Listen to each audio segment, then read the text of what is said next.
Et on va terminer avec le câble. L'inflation au Royaume-Uni pourrait impacter la paire, mais à court terme seulement.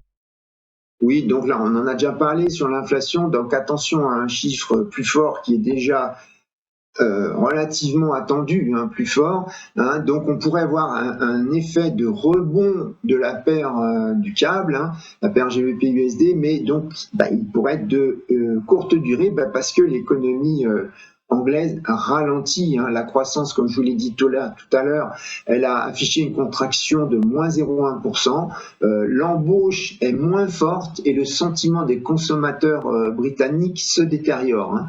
La Banque d'Angleterre donc disposera, faut pas l'oublier aussi, du tout dernier chiffre sur les demandeurs d'emploi le matin même de sa réunion. Elle pourrait donc le prendre en considération, hein.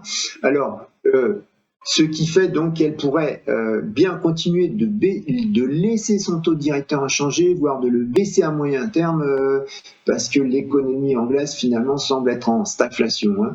Alors, côté analyse technique, comme support, on a un 33,05 hein, qui est le plus bas, qui a été testé 2 fois la semaine dernière. Il est arrivé exactement en même temps, à 11h30, en même temps que la paire euro-dollar, hein, ce qui prouve que c'était un mouvement de dollar.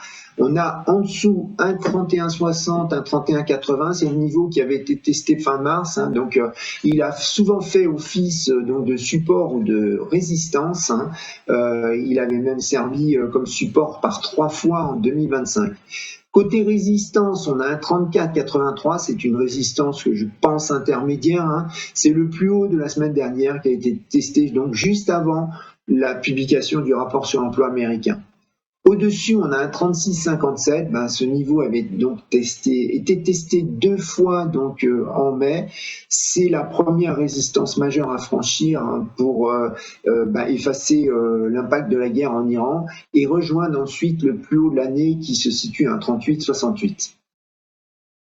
Merci beaucoup Philippe Hermy pour votre analyse et belle journée à vous.